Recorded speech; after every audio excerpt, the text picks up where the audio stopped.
la mesa editorial se amplía. Sumamos más micrófonos y puntos de vista en el sonar informativo. Hoy, Alberto Mayol.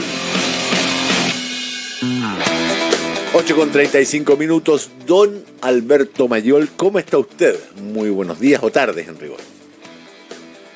Buenos días y buenas tardes. ¿Cómo estás? Buenas tardes. A ver, una semana en la que se nos ha pasado compleja con yo diría, un par de cosas bastante interesantes. Primero, por la predicción que tú hacías el jueves pasado de que el momento más dramático de los audios de Hermosilla aún está por venir, tomando en cuenta que le pasaron los audios anteayer en la tarde, ayer en la tarde, las 770.000 páginas, y que ya empieza a salpicar a todo el mundo. Me parece que la derecha específicamente empieza a mirar esto con harto temor. Conversamos contigo en algún momento sobre cómo la UDI no había preparado una estrategia comunicacional para el caso Macaya, y me parece que tampoco ha preparado una estrategia comunicacional eficiente para el caso Hermosilla. Y por otra parte, el cómo el gobierno ha sabido aprovechar esto, cuando Gabriel Boric, el presidente, se refiere dos veces al hecho que hayan dejado en prisión preventiva a Luis Hermosilla. Me parece que ya no es casual, que hay una estrategia de posicionarse y caerle encima a la derecha. Sí, efectivamente no es casualidad que el gobierno persevere en sus dichos a sabiendas de que está jugando en el límite de la cancha, incluso pasándose un poco el límite, que siempre en política esa unidad de medida es muy importante, porque si tú no te pasas nada, pero llegas a hacer todo lo violento que se puede ser, suele ser bastante bueno. Cuando tú te pasas un poco ya empiezas a ser subóptimo, ¿no? Y si te quedas atrás también, por supuesto. Ahora, lo primero, a mi juicio, es lo que decías tú al principio. Lo primero es, ¿por qué Juan Pablo Hermosilla, Luis Hermosilla toman la decisión de que se abra todo? ¿Por qué? Porque ellos saben que en el momento en que a ellos les comparten todas las copias, también eso significa que todo eso va a salir. Ya. Tarde o temprano. Cuando ya tú abriste una puerta, las contrapartes van a decir: yo también quiero tenerlo, yo también quiero tener aquí, quiero tener allá, y va a empezar y después eso va a llegar a la prensa y va a llegar a todas partes. Cuando ya se sabe que la cosa, que no se puede determinar el lugar de la fuga, entonces ya se va a abrir. Ellos saben eso. ¿Por qué lo están haciendo? Hay una cosa que es más o menos obvia, que es lo que tú has planteado, que es el tema de la amenaza, ¿no? Aquí estamos para decirle que esta es la amenaza. Pero hay otra cosa que es bien interesante. En una crisis, lo más inteligente que tú puedes hacer es hacer la pérdida incluso pasado. O sea, no corroerte de a poco, sino que empujar una caída más violenta hasta calcular exactamente la línea en la cual no puedes caer más bajo. Ya. Probablemente el cálculo que ellos tienen es que en realidad Luis Hermosilla es que no puede caer más bajo, porque su audio original ya era suficientemente bajo. Ya. Lo que puede ocurrir es que se agrave el proceso político, pero no Luis Hermosilla. O sea, esto podría terminar con Luis Hermosilla convertido, por decirlo así, en un personaje de culto prácticamente, ¿no? Irónico, sardónico, satírico, pero un personaje de culto al fin y al cabo, y el resto del sistema político en la podredumbre. Sí. Entonces ellos saben que el costo de ellos ya es un costo hundido, ya está. Y abren no solo por la amenaza, que obviamente es algo importante, sino que abren porque hacen la caída completa, porque además saben otra cosa, y también esto es muy importante. Saben que la prensa va a ir semana por semana abriendo una nueva arista, y va a ser un infierno. Entonces prefieren abrir todo al mismo tiempo, que va a ocurrir probablemente en las próximas semanas, digamos, que se abra todo todo lo que se vaya a abrir. Alguna cosa quizás no se abra, pero todo lo que se podría abrir se va a abrir y va a quedar expuesto en su totalidad. Ese proceso, ellos lo están empujando con una confianza, y aquí es donde se equivocan en su estrategia. Aquí es la parte compleja, la mala noticia para los Hermosillas, ¿no? Uh-huh. Es que hay un cálculo que están haciendo que es falso. Creen, esto pasa mucho, ¿eh? Yo lo llamo la falacia politológica por excelencia. Ya, la falacia suena politológica bien. por excelencia, claro, es que la falacia politológica es creer que el poder tiene poder porque nominalmente tiene poder. Por sí mismo y en sí mismo. El gobierno gobierna, claro, porque el gobierno gobierna. Entonces tú le dices, pero si es el presidente de la República, ¿cómo no va a poder hacer? Sí, pero es que hay presidentes que pueden, o el mismo presidente puede un día y un año después no puede nada. Un presidente un día puede sacar de la cárcel a su hermano sin que pase nada, y un año después no puede sacarle un parte a su hijo sin que quede el desastre. Entonces, el poder no es una estructura normativa, es un fenómeno, es un flujo. ¿Hay agua o no hay agua? ¿Hay combustible o no hay combustible? Uh-huh. ¿Hay poder o no hay poder? Entonces, hoy día, la amenaza está basada en la idea, ustedes pueden frenarlo.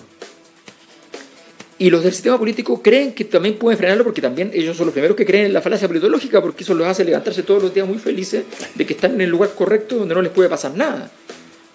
Y no es verdad, porque ya se disolvió esa capacidad de autoprotección. Si tú miras, es evidente que ya no está.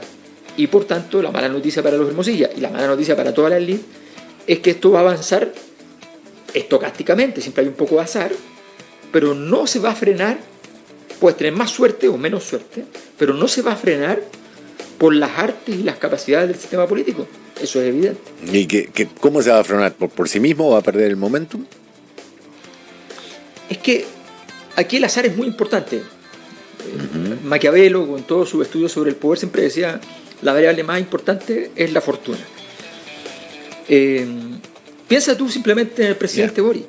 El presidente Boric tenía un agosto de infierno con el alza de la luz. Das cuenta de la luz, claro. Un infierno. Y el ministro tenía los días contados. Le quedaban, 2 meses. Estaba muerto. Viene el caso Enel, completamente conveniente para el gobierno. Y se salvan del tema eléctrico. Y viene el caso Hermosilla, y hoy día el presidente cancherea. Claro. O sea, no se defiende, cancherea. Entonces, la política tiene estos factores. Ahora, detrás del azar no hay solo azar. Detrás del azar está el error de la derecha de haber creído que todas estas estructuras que habían surgido en forma de impugnación el 2005, el 2011, el 2012, el 2015, el 2016, el 2018, el 2019, y que se habían suspendido por los errores de la izquierda en sus propios procesos de reinstitucionalización, las dieron por terminadas. Y no era cierto. Y ahora entonces la enfermedad vuelve a mostrar parte importante de sus síntomas, y en la medida que muestra sus síntomas se hace más poderosa y puede producir efectos relevantes. Entonces no es solo fortuna, pero esto puede ocurrir, que ciertas noticias, ciertos audios, ciertas declaraciones, ciertos WhatsApp pasen a ser mucho más importantes que otros. Y eso va a depender de factores muy de ingeniería de detalle, en el sentido de la gestión, y también de azar, tan simple como eso. Ya, y dime una cosa, tú, a ver, hagamos un paréntesis. El presidente entonces, o mejor dicho, el gobierno empieza a verse en una buena posición y creo yo que empieza, o mejor dicho, ¿qué posibilidades hay de que revalorice su corazón?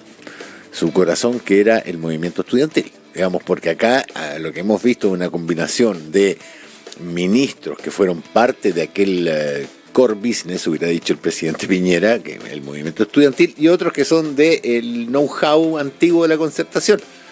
Carolina Toá es su mayor exponente, Carlos Montes, sí. Manuel Monsalve. ¿A quién va a privilegiar, a quién se va a ver beneficiado con este proceso? Bueno, esa es una gran pregunta, ¿no? A ver, lo primero que hay que saber es que el presidente Boric, por definición, ya fue electo presidente y por tanto es muy importante en este proceso. De los que vienen del movimiento estudiantil, hay 4 nombres que quedaron como instalados como nombres fundamentales del movimiento estudiantil. Y después se sumó de una manera, no había sido tan protagónica su participación en el momento, pero a posteriori se reconoció la labor que había cumplido también incluso Vizca Siches. Entonces podríamos decir 4 o 5 nombres, ¿no? Giorgio Jackson, Camila Vallejo, Carlos Cariola y el presidente Boric. Bueno, ese es un grupo que tiene mucha conciencia de esta unidad. Si tú te fijas, ellos actúan como una especie de un micropartido dentro del gobierno. Esto existe en todos los gobiernos. Uh-huh. En el gobierno ruso de hace 20 años hay un partido adentro del gobierno que se llama el Partido de la Guerra, que es el partido de los que dicen que había que invadir Ucrania. Hace 20 años. Sí. Entonces, aquí es lo mismo. Es el partido del movimiento estudiantil. Y saben que que tiene que haber una coordinación, que tiene que haber una articulación. Que el presidente Boric, Camila Vallejo, Carlos Cariola, Giorgio Jackson quedó fuera porque nunca se sabe de la muerte política, pero en este momento no vale, digamos, es un factor de contaminación, no es un factor de construcción. E Vizca Siches también, no porque sea un factor de contaminación, sino porque pasó a la irrelevancia, entonces quedó fuera. Pero estas tres personas son los que de alguna manera tienen, entre comillas, derecho, porque fueron los que supieron manejar esa relación con estas narrativas de críticas a partir del mundo de las empresas, la articulación con el mundo político, ese tipo de situaciones. Uh-huh. Entonces, es allí donde ellos tienen la posibilidad, vamos a ver si la logran aprovechar, si logran tener un buen despliegue al respecto y logran articular una posición política más exitosa en ese sentido. Pero no es tan sencillo, sin embargo sí tienen la claridad de que son un grupo homogéneo, se han comportado así. Recordemos cuando bajaron a una subsecretaria de Educación de Michelle Bachelet, recién nombrada, simplemente juntándose en el drugstore, tomándose un café, las personas que estaban en el movimiento estudiantil, los líderes estudiantiles, y se acabó, no bastó la reunión. Entonces hay una conciencia de grupo que es muy clara, y en este caso Camila Vallejo, Carlos Cariola han sido súper claras, como por ejemplo en ir contra su partido, con el Partido Comunista en el tema de Venezuela, en estar siempre de acuerdo con el presidente, y lo demás no importa. Y dime una cosa, ¿cómo se ve esta trilogía con 2 de sus integrantes que van a estar fuera de escena un tiempo? Pues si tanto Cariola como Camila Vallejo están embarazadas, y eso no sé si limita, pero al menos reduce un poco la aparición pública, sí, la figuración y la capacidad de recolectar los frutos de esta bonanza de la izquierda y sequía de la derecha. Sí, es interesante hoy día más o menos entendemos que la mayor parte de las personas al respecto toman en general decisiones. Pueden existir un poco los accidentes respecto pero a la gente que está en política es como un deportista de alto rendimiento. No te puede pasar que no quieras quedar embarazada cuando quedes embarazada, porque a un deportista de alto rendimiento no le conviene tener una mujer que compite en las Olimpiadas, no le conviene tener 5 meses cuando le tocan las Olimpiadas, ¿me entiendes? Uh-huh. Ahora, Mañalich se tiró con todo, dijo que lo habían planificado, pues pidió disculpas. No, que habían planificado ir juntas. Lo que sí es obvio, porque si no yo estaría pensando mal de ellas, es que son profesionales. Y las personas que son profesionales toman esas decisiones personales en razón. Cuando tú estás en política, tú no tomas las decisiones personales solo personalmente. Es imposible, la política no funciona así. O sea, a mí me dicen que que sencillamente no, que fue una casualidad, qué sé yo. Individualmente no lo creo. Colectivamente, perfectamente pensar que están coordinadas. Y si fuera, me da lo mismo porque son actores políticos. Los actores políticos toman las decisiones así. O sea, lo que pasa es más bien al revés. Yo, en general, los políticos piensan todo el tiempo en que tú vas a usar las cosas personales como un elemento de acción política. Lo piensan siempre. Sí. Entonces, oye, te podría contar un montón de anécdotas al respecto, pero lo que te quiero decir es lo siguiente, y además yo pensaría muy mal de si, a ver, ¿por qué lo hicieron? No lo tengo claro. Podría ser porque están pensando, entendiendo que el siguiente gobierno no se va a ganar, y se salen un rato, tienen la posibilidad de tener ahora su bebé tranquilamente y prepararse para las siguientes disputas y salir un poco del sistema político. O están pensando en participar en elecciones a nivel parlamentario y están pensando en eso y por mientras tienen una razón para salir del gobierno sin que sea una razón muy política. O sea, hay muchas formas en que se toman este tipo de decisiones donde tú conectas los elementos. Lo que está claro es que una decisión personal de esta importancia, o sea, si tú me dices que el presidente de repente va a ser papá y que fue completamente inesperado, puede ocurrir, pero no hablaría bien del presidente. Esto vale lo mismo para las ministras. Son profesionales.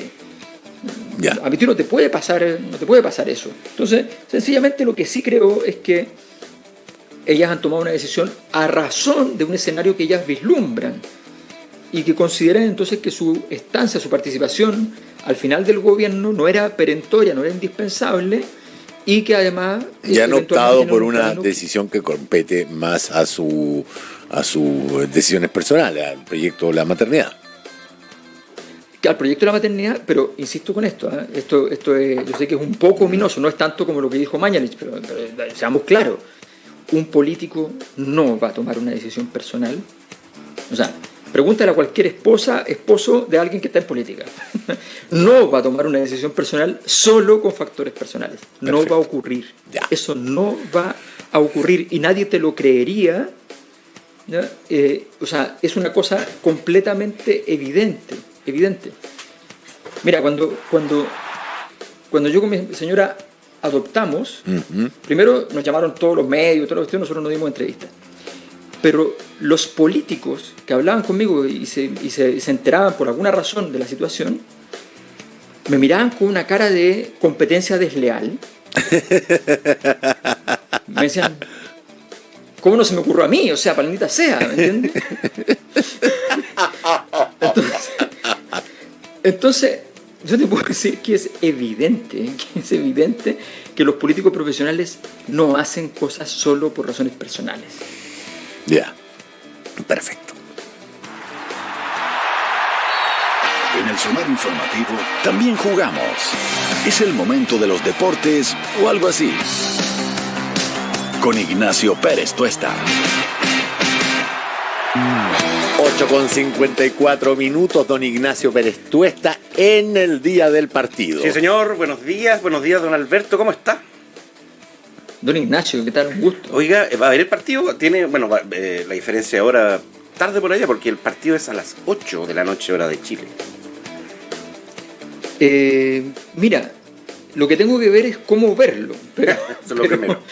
Porque no conozco mucho los mecanismos, por supuesto, informáticos, fuera de la ley para poder hacerlo. Sí. Tendría que preguntarle de repente quizás al señor Hermosilla, tal vez tiene alguna plataforma.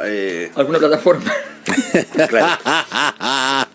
Oiga, el partido que estamos esperando, por supuesto, fecha 7 de las clasificatorias.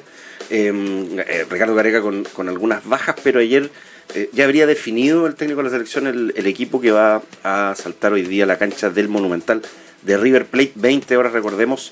Sería con Gabriel Arias en el arco, que ya se definió tras el retiro de Claudio Bravo, que va a ser el número 1. Mauricio Isla, Matías Catalán, Paulo Díaz como centrales y Tomás Galdames como lateral izquierdo. Recordar que Gabriel Suazo está suspendido para el partido con Argentina, puede volver en el partido con Bolivia el próximo martes. Eso es la defensa. Rodrigo Echeverría, Marcelino Núñez, Darío Osorio, Víctor Dávila, y aquí está la duda si Carlos Palacios sería el titular que entrenó, y Eduardo Vargas en ofensiva. Ese sería el equipo que paró el técnico Ricardo Gareca. ¿Qué le parece, don Alberto, el equipo?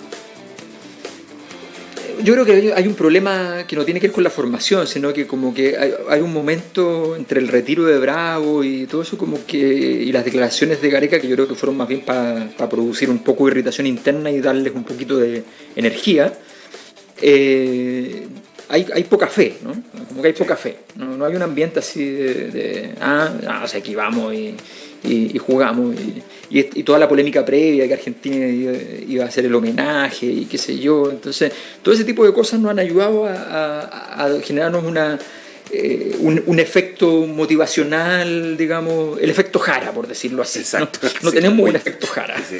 Oiga, y la única duda es que si no va a Palacios, iría Felipe Loyola de gran presente en Independiente. Esa es como la única duda que hay. Estamos con la misma hora con Buenos Aires, ¿no? No, pero una hora más allá. Una hora más, para las 10 p.m., o sea, entre las 7 p.m. y las 10 p.m. hora local, ¿verdad? Ellos vamos a tener viento entre 14 y 19 kilómetros por hora. El fin de semana en Buenos Aires hubo una tormenta, no menos. El viento es un factor con que los chilenos no estamos tan acostumbrados a jugar, pues, idea mía. Salvo los de Playa Ancha.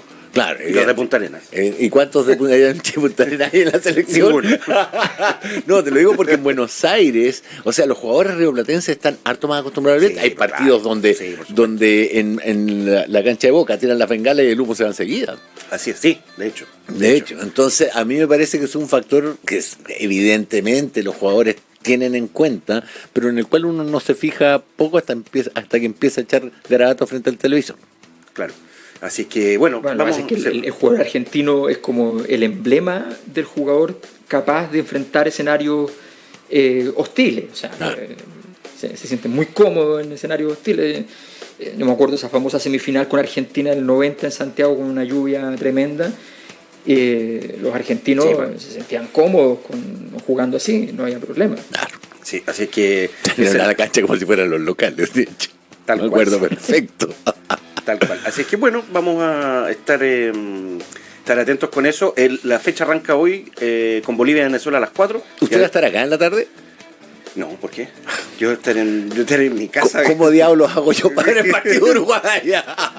Argentina-Chile a las 8, Uruguay-Paraguay 7:30 de la tarde. Claro, en despedida de Luis Suárez. Esto es mañana, hoy día solo Argentina, Chile, Bolivia y Venezuela. Uruguay-Paraguay mañana a 7:30, Brasil-Ecuador a las 9, todo esto mañana viernes. Perú-Colombia a las 9:30 y Colombia con Argentina. Así es que vamos a estar atentos porque se juega una fecha doble, notable de esta clasificatoria, en la que vamos a entrar al segundo tercio ya de las clasificatorias. Lo vamos a estar comentando a partir de las 9 en el Sonar Deportivo con mayor detalle. Don Alberto Mayol, muchísimas gracias por el tiempo que nos ha dedicado. Que tenga usted una muy buena tarde allá por las Hispanías. Muchas gracias. Chao, chao. Sigue sonando tu alarma noticiosa. Sigues en el Sonar Informativo.